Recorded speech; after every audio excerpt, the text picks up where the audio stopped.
ইসলাম গ্রহণের পূর্বে খালিদ রাদিয়াল্লাহু আনহু,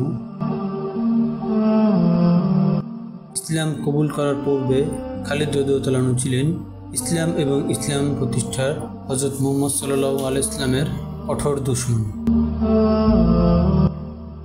দীর্ঘকাল পর্যন্ত তার মস্তিষ্ক সজ্জা, মেধা ও দৈহিক সামর্থ্য, শক্তি ও বীরত্ব, সাহসিকতা ও সমরণ্য ইসলাম ও মুসলিমদের ধ্বংস সাধন ও মূলোৎপাটনের জন্য ছিল উৎসর্গিত।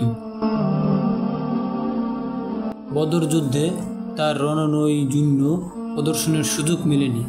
অবশ্য উহুদ যুদ্ধে তিনি যুদ্ধের চিত্র প্রায় পাল্টেই দিয়েছিলেন।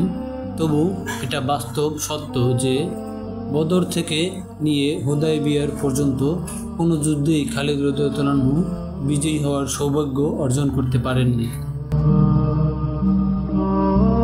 তারপর যখন তার বক্ষ ঈমানী নূরে আলোকিত হলো, তখন থেকে প্রতিটি যুদ্ধেই তিনি বিজয়ী হয়েছেন।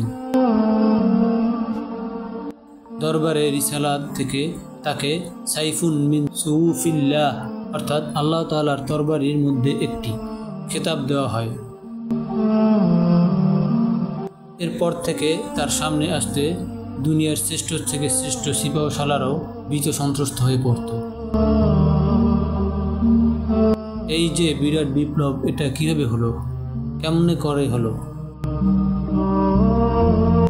প্রকৃত ঘটনা হলো, খালিদ রাদিয়াল্লাহু আনহু ইসলাম কবুল করার আগে যখন অন্যায় ও বিদ্রোহাত্মক আচরণের পক্ষে লড়াই করতেন, তখন তার চরম লক্ষ্য ছিল সুনাম অর্জন, গোষ্ঠী ও সান্ত্বনা, সন্তান সন্ততির স্বার্থ রক্ষা এবং শত্রুর উপর নির্মম প্রতিশোধ গ্রহণ। এ কারণেই তিনি শেষ পর্যন্ত সফল হতে পারেননি। কিন্তু সেই খালিদ রাদিয়াল্লাহু আনহু যখন মুসলিম বাহিনীর সিপাহসালার হিসেবে শান্তি ও নিরাপত্তা বার্তাবাহী হয়ে ময়দানে অবতরণ করলেন, তখন বিশ্বের জাতিগোষ্ঠীর দূরদূরান্ত সেনাবাহিনীও তার নাম শোনামাত্র থরথর করে কেঁপে উঠত। সিপাহসালা হতভীত, সন্ত্রস্ত। এ সত্ত্বেও শত্রুমিত্র সবাই তার কথা ও অঙ্গীকারের উপর আস্থা রাখত।